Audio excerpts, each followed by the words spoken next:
এ থাম থাম থাম থাম, কি হলো রে? তাড়াতাড়ি বাজায়।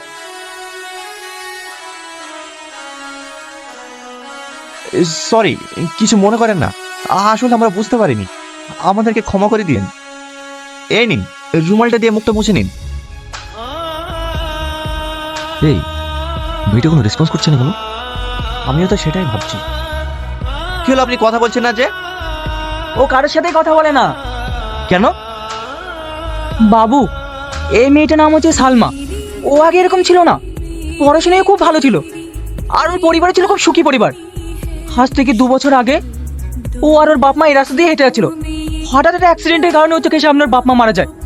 নিজের চোখের সামনে বাপ মার মৃত্যুটা দেখেও সহ্য করতে পারিনি। তারপর থেকেও এরকম হয়ে যায়, কারোর সাথে কথাও বলে না ঠিকভাবে, যে যেরকম দেয় তাই খেয়ে থাকে। হ্যাঁ তো বলি বাড়ি যেতে, তবুও বাড়ি যায় না, এখানেই বসে থাকে। কাকা, এই টাকাটা রাখুন, ওকে কিছু খাবার কিনে দিন। আর এই টাকাটাও রাখুন, ওকে একটা ভালো পোশাক কিনে দিন। চল।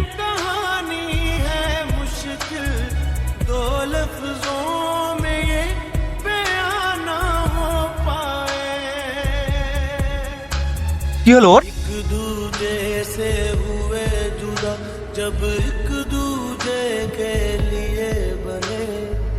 সামাদ, আমি মেয়েটাকে নিয়ে যাবো। নিয়ে যাবি মানে? কোথায় নিয়ে যাবি? একে আমি হসপিটালে নিয়ে যাবো, এর আমি চিকিৎসা করাবো, যত টাকায় লাগুক একে আমি সুস্থ করে তুলবো। এর অতীতের কথা শুনে আমারও তো মন চাইছে একে সুস্থ করে তুলতে, কিন্তু একে নিয়ে গেলে কোনো প্রবলেম হবে না তো? আরে না না, কিছু হবে না, এত অসহায় মেয়েকে সুস্থ করে তুলবো, আবার প্রবলেম কিসের রে? চ চ, এসো, তুমি গাড়িতে বসো। স্যার, পেশেন্টকে কেমন দেখলেন? দেখুন, মেয়েটার মাথায় একটা সমস্যা আছে, অপারেশন করলে হয়তো ঠিক হয়ে যেতে পারে। ডাক্তারবাবু, অপারেশন করতে কত টাকা খরচা হবে? তাও মোটামুটি 5-6 লাখ টাকা মতো। ঠিক আছে স্যার, আপনি অপারেশন করার ব্যবস্থা করুন, যত টাকা লাগে আমি দেবো। তুই একা দিবি মানে? যা খরচা হবে আমি অর্ধেক দেবো। স্যার, আপনি অপারেশন করার ব্যবস্থা করুন। দেখুন, এই পেশেন্টের এই মুহূর্তে অপারেশন করা যাবে না। আমি 3 মাসের মতো মেডিসিন দিয়ে দিচ্ছি, আপনারা নিয়ম মতো খাওয়ান। যদি পরিবর্তন না হয় তখন অপারেশন করা যাবে। আর হ্যাঁ, এই সমস্ত পেশেন্টদের কিন্তু খুবই যত্নের দরকার, তো অবশ্যই ওর প্রতি একটু খেয়াল রাখবেন। ঠিক আছে স্যার।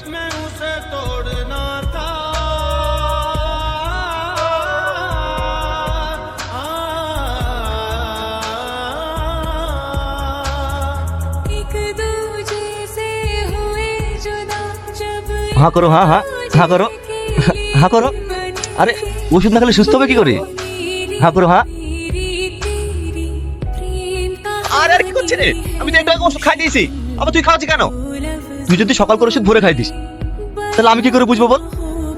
তোকে ওষুধ খাওয়াতে হবে না, আমি ওকে টাইম টু টাইম ওষুধ খাই দেবো, তুই শুধু ওকে খাবারটা খাই দিস, ব্যাস। ঠিক আছে, তাই হবে। আপন তোকে মাসি। হ্যাঁ বলো। বলা বলি বলতে গেলে, কালকে আপনি যে ওকে লেটে গোসল করে দিয়েছেন, তার জন্য ওর ঠান্ডা লেগেছে, তাই বলছি লেট করবেন না, আজকে দুপুরে গোসলটা করে দেন। ঠিক আছে। আর হ্যাঁ, ওর যদি কোনো সমস্যা বা অসুবিধা হয় আমাদেরকে অবশ্যই জানাবেন। বাবু, আজ 7 দিন হয়ে গেল বাড়ি যাইনি, তাই ভাবছি আজ একটু বাড়ি যাব। আমরা সবই বুঝতে পারছি মাসি, কিন্তু আপনাকেও তো আমাদের দিকটা একটু দেখার দরকার। আমরা দুজন ছেলে হই, একটা মেয়ের কিভাবে দেখাশোনা করবো? আপনি আর কটা দিন থেকে যান, আর একটু সুস্থ হোক, তারপর আপনি বাড়ি চলে যাবেন। ঠিক আছে, ও যতদিন না সুস্থ হয়েছে আমি এখানেই থাকছি।